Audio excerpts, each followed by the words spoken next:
আসসালামু আলাইকুম, সবাইকে ওয়েলকাম জানাচ্ছি আমার চ্যানেল রুমিস ফ্যাশনেবল হাউসে। আমি ফারহানা ইয়াসমিন রুমি আপনাদের মাঝে অনেক দিন পরে একটি ব্লগ নিয়ে এসেছি। আশা করি আজকের ব্লগটিও আপনাদের ভালো লাগবে। আজকে থাকছে একটা চালতার আচার করছি সেটা, আর রাতে একটু আমার ছাদ থেকে নেওয়া, ছাদে হওয়া সবজি রান্না। তার সাথে থাকছে আমার ছেলে সহ আমরা একটু পিকনিকে যাব। পুরো আয়োজন কিভাবে হচ্ছে, কিভাবে রেডি হয়েছি সব মিলিয়ে আর কি পুরোটাই থাকছে এই ভিডিওতে। আশা করি ভালো লাগবে আপনাদের। এখানে আচারের জন্য যা যা দিয়েছি, একটু এলাচ, দারচিনি, তেজপাতা দিয়েছি, দিয়েছি আস্ত মরিচ, দিয়ে দিচ্ছি জিরা, ধনিয়া পাউডার, লবণ, হলুদ, মরিচ। এই তো বেসিক যে মশলাগুলি সেগুলিই দিচ্ছি। আমি আমার মতো করেই করছি। দক্ষ যারা আচার বানোয়া আপুরা আছেন, মায়েরা আছেন, তারা তো ভালো পারেন। আমি বেশি একটা আচার বানাই না, মাঝে মধ্যেই হয় আর কি। তো বাড়ি থেকে চালতা এনেছি, সেটাকে একটু ছেঁচে নিয়েছি, মানে হালকা সিদ্ধ করে একটু হলুদ আর একটু লবণ দিয়ে ছেঁচে নিয়েছি, থেতলো করে নিয়েছি আর কি। নিয়ে ওটাকে রেখে দিয়েছি, আর পাশাপাশি এই তো সরিষার তেলে সব কিছু দিয়ে এখন একটু নেড়ে চেড়ে নিব। আর একটু গুঁড়ো মরিচ দিয়ে দিচ্ছি। গুঁড়ো মরিচ এমনিতেই এতে ফটে ছিল না, তো স্টক থেকে একবারে বেশি করে দিয়ে দিচ্ছি। এইভাবে চালতার আচারটা স্কুলের সামনে ছোটোবেলায় কত যে খেয়েছি, তো সেটা মনে করেই করছি আর কি। তো এই যে থেতলো করে নেওয়া চালতার আচারটা ভালো করে নেড়ে ছেড়ে আমি একটু ঢাকনা দিয়ে দিব কিছুক্ষণ, একটু 20 থেকে 30 মিনিটের মতো একদম ডিমে আছে রেখে দিব, তাহলে নরম হয়ে যাবে। আর দিয়ে দিচ্ছি পরিমাণ মতো চিনি। আমি আচারটা একটু মানে টক মিষ্টিটাই পছন্দ করি, বেশি মিষ্টি আচার আমার ভালো লাগে না, তো এই জন্য একটু কম দিয়েছি চিনি। আর চালতাগুলো একদম বাতি ছিল, মানে নরম ছিল আর কি, ফাকনা ছিল। আর এই তো অনেকক্ষণ ডিমে আছে রাখার পরে এরকম সফট হয়ে গেছে। তো এরপরে আমার মনে হলো মিষ্টিটা একটু কম হয়েছে, আর একটু চেক করে নিচ্ছি, লবণও মনে হয় কম হয়েছে, তো একটু লবণ দিয়ে দিয়েছি। এই যে একটু লবণ দিয়ে দিচ্ছি। আর দিয়ে দিব আমার যা মেজোজন, মেজো ভাবি কর্মচার আচার দিয়েছিল, সেটা অনেক মিষ্টি। কর্মচা তো এমনি অনেক টক, তো টকটাকে মনে হয় হাইড করার জন্য ভাবি অনেক চিনি দিয়ে দিয়েছে। তো চিনি মিষ্টি আচার আমার খেতে বেশি একটু ভালো লাগে না, তো এই জন্য আমি কর্মচাটা এখানে দিয়ে দিচ্ছি, যাতে ওই যে চালতাতে একটু ব্যালেন্স হয়ে যায়, তাহলে কর্মচাটাও খাওয়া হবে, আবার চালতাতেও মিষ্টির যে একটু দরকার ছিল সেটাও ব্যালেন্স হয়ে দুইটায় মিশে যাবে আর কি। তো অনেকক্ষণ আবার এভাবে জাল দিয়ে নিব, নিয়ে নামিয়ে নিব। ওটা রেখে দিয়ে আমি রাতের খাবারটা করছি। আর এই আচারটাও আমি রাতেই করেছি, দিনের বেলায় রেডি করে রেখেছিলাম, আর রাতে আমি ফাইনালি করে নামিয়ে নিয়েছি। রাতে এশার নামাজ পড়ে এসেছি এখন এই খাবারটা তৈরি করতে। মাছ ভেজে মাছ ভুনা করব গরম গরম। যে শীত পড়েছে আসলে এইভাবে গরম করে, মানে গরম গরম রান্না করে খেতেই মনে হচ্ছে যে ভালো লাগবে। তো এই জন্য আমার সাহেবকে বললাম, উনিও আসছে একটু আগে, মানে নামাজ জামাতে পড়তে পারেনি, এখন ছেলেদেরকে নিয়ে নামাজ পড়বে। তো আর আমি বললাম যে আমি রান্নাটা করে নিই ওনারা নামাজ পড়তে পড়তে। মাছ ভাজার পর যে তেলটা ছিল সেই তেলে আমি পেঁয়াজ দিয়েছি, আর হচ্ছে টমেটো কুচি করে দিয়ে দিচ্ছি, মানে মাছ ভুনা করব। আর 2-3 পিস আমি আলাদা করে রেখেছি, ছাদ থেকে আমি সিম এনেছি আমার হাতে করা, মানে হাতে লাগানো গাছ, সেই গাছ থেকে যতটুকু সিম হয়েছে ওইটুকু মাছ দিয়ে একটু ভুনা করব। একটু জিরা ধনিয়া পাউডার দিইনি, জিরা পাউডার দিয়ে দিচ্ছি, তারপরে এখন ধনিয়া পাউডারটাও দিচ্ছি। তো এভাবে রান্নাটা করে নিচ্ছি, হলুদ, লবণ, মরিচ এই তিনটা তো লাগবেই, সেটা দিয়েছি। তো মাছটা এভাবে ভাজা বোনা হতে থাকুক, এর ফাঁকে আমি সিমটাও কুটে নিতে হবে। মাগরিবের আগ দিয়ে গাছ থেকে নিয়ে আসছি, আর কুটা হয়নি, তো এখন একটু কুটে নিব, কুটে সাথে সাথে রান্নাটা করে নেব। এই যে একদম থুমনায় থুমনায় আমি এভাবে থুমনায় থুমনায় নিয়ে এসেছি। আর মানে নিজের সবজিটা উঠাতে কী যে সুন্দর লাগে, কী যে মজা লাগে এই আর কি। একদম বাতি হয়ে গোটা গোটা হয়ে আছে, আর এগুলোতে কোনো সার টার নাই, তো যার কারণে খুব সুন্দর, মানে দেখতে ভালো লাগছে। রান্না করলেও মজা হবে মনে হচ্ছে। আমার হাজব্যান্ডকে বলছি এটা একদম তাজা তাজা রান্না করব আমার গাছের, অনেক মজা হবে আশা করি। আর যে কোনো রান্না একটু মনোযোগ দিয়ে একটু মানে সময় দিয়ে রান্না করলে সেই রান্নাটা অনেক মজার হয়। আর তাড়াহুড়ো করে রান্না করলে অনেক সময় মজা হয় না। তো আমি আস্তে আস্তে কুটে নিয়েছি একটা একটা করে, ভাঙিনি আর কি।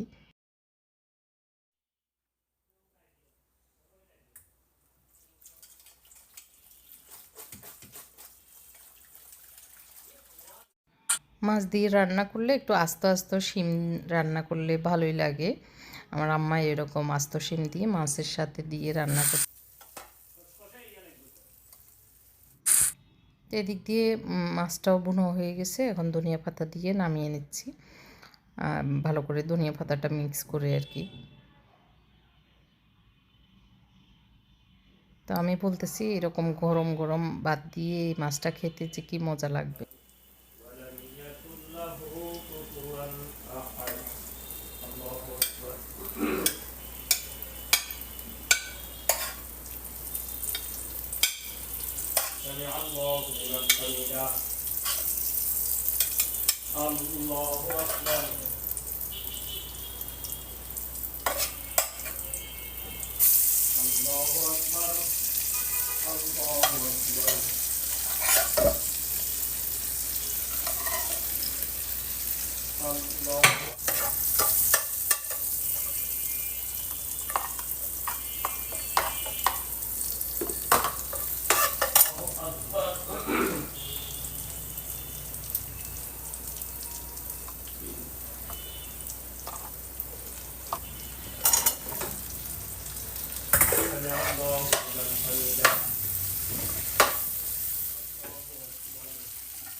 মাছ ভাজি করার পরে যে তেলটা বেঁচে গিয়েছে ওই তেলে আমি রান্নাটা করছি। পেঁয়াজ কুচি ছিল না, আর পেঁয়াজ কুটতেও ইচ্ছে করছে না, তাই ওই পেঁয়াজ একটু রেখে দিয়ে সেটার ভিতরে কাঁচামরিচ, হলুদ, মরিচ, লবণ এগুলি দিয়েছি।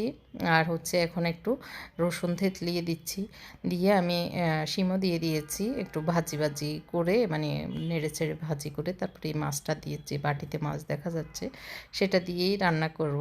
তো পেঁয়াজ যে একবারে নাই এটা মাথায় ছিল না, তো যতটুকু আছে অতটুকু দিয়ে আশা করি মজা হবে।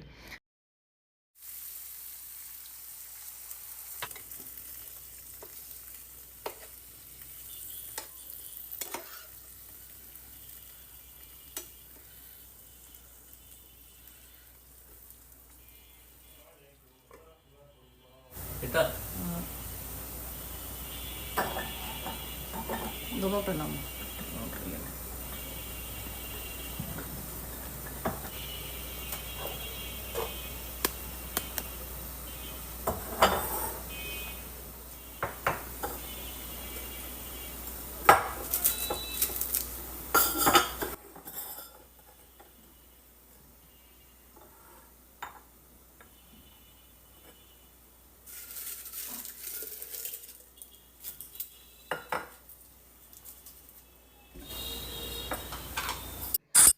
মাছটা ভুনা হতে হতে এই বয়মগুলি কেন নামাচ্ছি তো বুঝতেই পেরেছেন।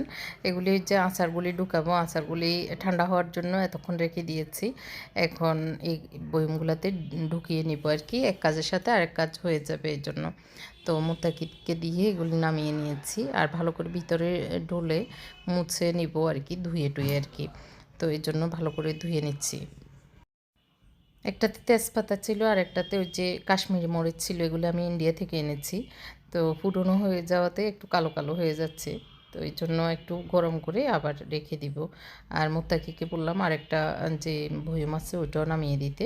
তো ওইটাতে দেখতেছি চিনি আছে, এর জন্য ওইটাতে আর মরিচগুলি রাখবো না, আরেকটাতে টুকরিতে ঢেলে তারপরে আরেকটাও ধুয়ে নিয়েছি আর কি। তো এখন আমি মাছ ভুনাটা তো হয়ে গেছে, সবজিটাও হয়ে আসছে, এখন একটু পানি দিব, পানি দিয়ে মাছ দিয়ে রান্নাটা করে নিব আর কি।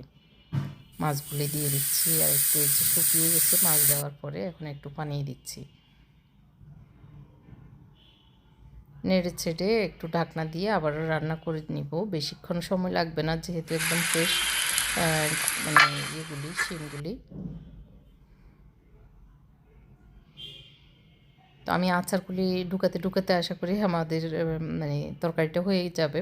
হয়ে গেলে একদম গরম গরম ভাতগুলি খেয়ে ফেলবো, তাহলে অনেক মজা লাগবে। আর যে শীত, এই শীতে আসলে বাইরে বেশিক্ষণ থাকতে ইচ্ছে করে না, শুধু কম্বলের নিচেই ঢুকে বসে থাকতে ইচ্ছে করে। তো যাই হোক, 2 বয়মে হয়েছে একদম ঠিকঠাক মতে, বেশিও হয়নি কমও হয়নি এরকম। তো এই তো আমার একটা কাজ কমপ্লিট হয়েছে। বাড়িতে কত ফল পাকড়া কত কিছু, এগুলি আসলে দেখলে মায়া লাগে যে এটা দিয়ে ওইটা করি, এটা দিয়ে ওইটা করি। এমনি বাড়িতে না যাওয়ার কারণে আসলে এত বছর তো আর এগুলি পাইও নাই, দেখিও নাই আর কি। গত 15-16 বছর আমরা বাড়িতে যাইনি হিসাবে আর কি।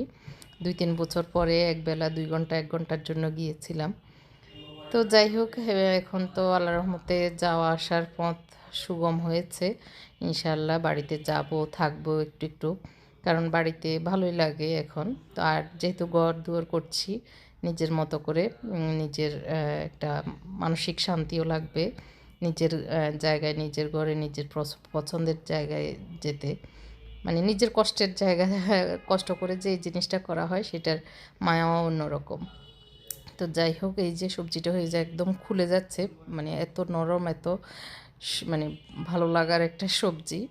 আর শীতের দিনে শিম তো আমার খুবই পছন্দের, একদম সবুজ সবুজ এরকম হয়েছে। তো আমার হাজব্যান্ডকে বলতেছি গরম গরম আসতে খেতে। তো আসলে খেয়ে এত বেশি মজা পেয়েছি, পুরো বাটি প্রায় শেষ, অল্প একটু ছিল একদম, মানে এত মজার ছিল। সবজিটা ফ্রেশ তাজা, আবার গরম গরম শীতের সময় ফ্রেশ রান্না, খুবই মজার হয়েছে। এরপরে আসলে সকালে তো ভোরে আমাদের প্ল্যান পিকনিকে যাওয়ার। এখন আমাদের পিকনিকের যারা মেন, ওনারা বলছেন 7:30টায় আমাদের এখানে থাকবেন। তো সেই হিসাবে আমরা ফজরের পর থেকে রেডি টেডি হয়ে মানে রেডি হয়ে আছি আর কি, অপেক্ষায় আছি ওনারা আসবেন। ফোন দিলে আমরা ওই পথে গিয়ে দাঁড়াবো আর কি, যে পথে আমাদেরকে বলা হয়েছে যাওয়ার জন্য। তো আমি আজকে এই বোরকাটা পরেছি, এই বোরকাটা একটু গরম হবে ডাবল পার্ট, যেহেতু যেহেতু অনেক শীত, অনেক শীত। উঠে আমি ওনাদেরকে ফোন দিছি ভাবিকে, যা ভাবি আমি যাব না, এত শীতে ইচ্ছে করছে না। এত শীত যে পড়বে আসলে, তখন যখন আমরা এক 1-1.5 মাস আগে এটা ডিসিশন হয়েছে, তখন মনে হয়নি এত শীত হবে।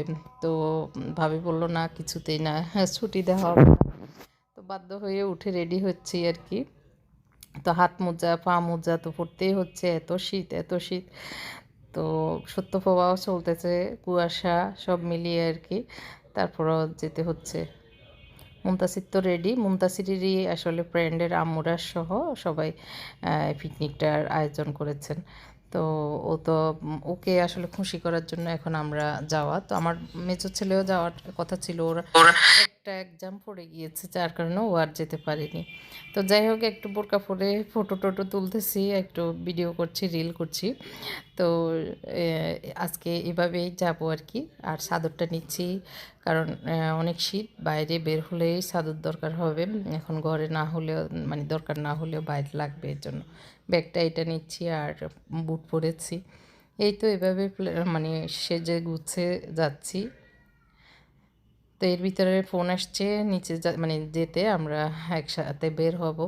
তো বাসের ভিতরে, বাসে তো যেতে হয়েছে সবাই একসাথে। তো বাসে আমাদেরকে বন কলা, তারপরে একটা সিদ্ধ ডিম দেওয়া হয়েছে। এরপরে ওখানে যাওয়ার পরে এই যে একটা রিসোর্টে এসেছি, এটা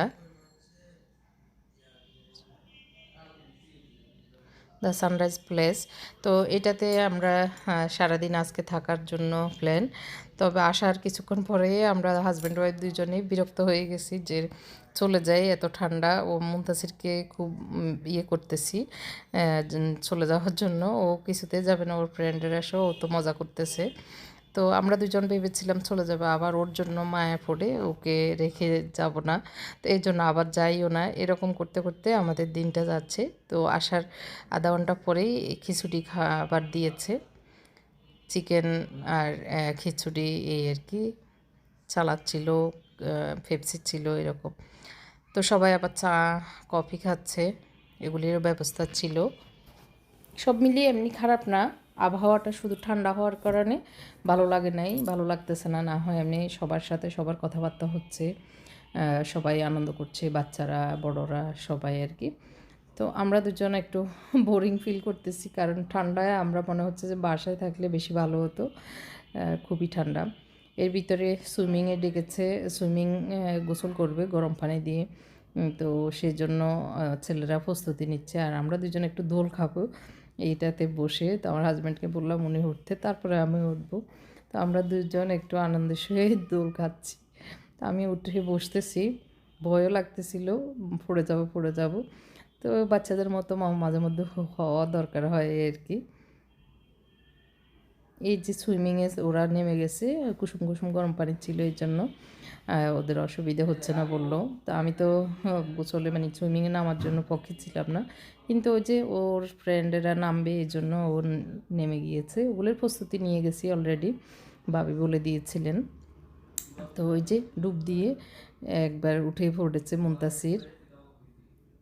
তো ওর খুশির জন্য আসলে যাওয়া থাকা, না হয় আমাদের এই বয়সে এখন এগুলো আর ভালো লাগে না, এই আর কি।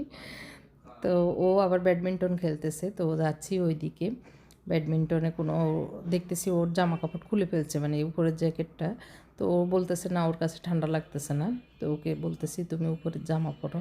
বললো যে আমরা দৌড়াচ্ছি যে এই জন্য আমাদের গরম লাগতেছে আরও। তো এই যে কুয়াশার অবস্থা দেখেন, এখন প্রায় 12টা 12:30 বাজে। তো ওকে চিল্লাচিল্লি করতেছি একটু উপরের জ্যাকেটটা পরতে, মুনতাসিরকে আর কি। ও বলল যে না, ও এভাবেই ঠিক আছে, আবার খেলতে পারতেছে না উপরের জ্যাকেটটা পরলে। তো যার কারণে দেখতে পাচ্ছেন আকাশে কীরকম কুয়াশা পড়ে মানে পড়তেছে, খুবই ঠান্ডা।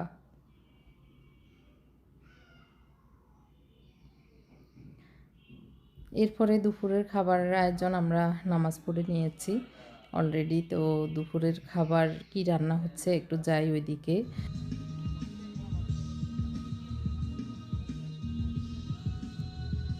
বাবুসি সাহেব, কি কি রান্না হয়েছে দেখা যাবে?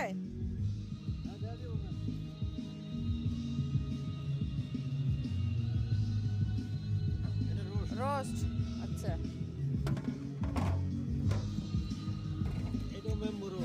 রোস্ট কালার তো সুন্দর হয়েছে, কালার সুন্দর হয়েছে, খাইতে কেমন হয় আল্লাহ। রেজালা, আচ্ছা।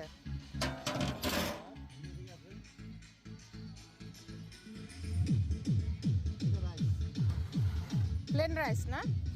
আচ্ছা। কতজনের আয়োজন এটা? 170 জন। আমি ওটাই ধারণা করতেছি। এটাও রেজালা, তার মানে শুধু চিকেনই? দুই রকম চিকেন।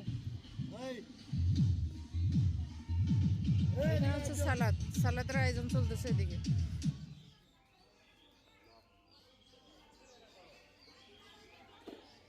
এটাতে কি আছে? কিছু আছে এটাতে? কিছু নাই না। এখানে গরম আছে।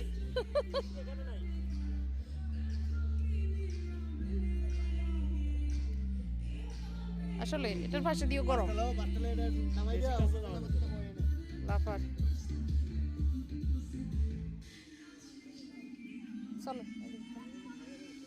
ছোট ছোট বাচ্চারা যে কি মজা পাচ্ছে, ওরা দৌড়াদৌড়ি খেলাধুলা ওরা করতেছে। তো এর ভিতরে খাবার দেওয়া হয়েছে, আমরা খেয়ে নিচ্ছি। চিকেনে বেশিরভাগ করা হয়েছে, মানে রোস্ট চিকেন, ইয়ে আর কি কারি। তো এরপরে খেলাধুলা, বিকেলের আয়োজন খেলাধুলা ছিল, এগুলি হচ্ছে। সারাদিন আমরা এই পিকনিকে আছি। এখন মাগরিবের নামাজ পড়ে আমি এখানে এসে বসেছি, আমার হাজব্যান্ড এখানে পড়তেছে এই যে টুলে। তো এখন রাইফেল দেওয়া হবে। এতক্ষণ খেলাধুলা হয়েছে, বাচ্চারা আবৃত্তি করেছে, বড়দের ছেলেদের খেলাধুলা হয়েছে বল মারা, আর মেয়েদের হচ্ছে কুশন চেঞ্জ করা, যে বালিশ খেলার যেটাকে বলে, ওইটাই শেষ হয়েছে। তারপরে এখন বিকেলের চা নাস্তা হচ্ছে, টোকেন দিয়ে নিয়ে আসতেছে, আমাদের তো এখনও হয়নি, নিয়ে আসবে আমার হাজব্যান্ড নামাজ পড়ে। তো আগামী দিন সকালে আমরা আবার বাড়িতে যাব, এখান থেকে গিয়ে আবার রেডি হতে হবে, কারণ রেডি একটুও হয়নি, যে ঠান্ডা পড়তেছে, কুয়াশা আর কুয়াশা, আর এখানে মশা, অনেক মশা। আমি শুধু হাত পা নাড়তেছি, যদিও হাত পা মানে কামড় দেওয়ার মতো অবস্থা নাই, সব ঢাকা, তারপরেও ভয় লাগে এই আর কি, মশা যখন আশেপাশে ঘুরে। এই যে আমাদের ইয়েগুলো, গিফটগুলো, গিফট পাবো কিনা জানি না, কোনো খেলায় আমি অংশগ্রহণ করি না কারণ আমি পারি না, হয় না এর জন্য। আর ওই যে রাইফেল ড্রতে আমাদের আবার কিসমত খুবই খারাপ যেটা হয় না, লটারিতে অনেকের লাক ভালো, আমাদের লাকটা ভালো না। তো যাই হোক, এখান থেকে গিয়ে রেডি হওয়া, আগামী দিন আবার বাড়ি যাওয়া, বাড়ির কাজ সব পেন্ডিং হয়ে আছে, ফিনিশিংয়ের কাজ একদমই মানে আটকে গেছে আমি চলে আসাতে।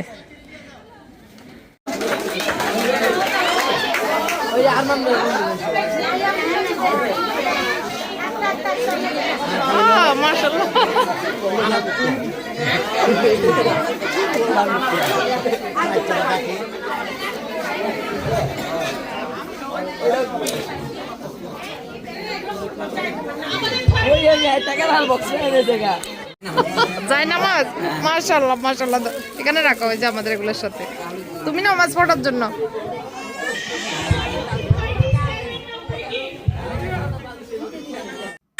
মুনতাসির তো একটা জায়নামাজ পেয়েছে, এরপরে ওর আব্বুরও লটারিতে নাম আসছে, তো উনি গিফটটা নিতে গিয়েছে, মাথায় টুপি টুপি পরে ফেলছে, কারণ এত শীত, আবারও বলতেছি এত শীত বাইরে, গাজীপুরের দিকে এটা একটা রিসোর্ট। তো উনি পেয়েছে এই বাটি সেটটা, আর আমার টিকিটে কোনো কিছু উঠেনি, কারণ বললাম না আমার ওই লাক নাই। তো যাই হোক, এই পর্যন্তই ছিল আমার আজকের ব্লগটি। কেমন লেগেছে কমেন্ট করে জানাবেন।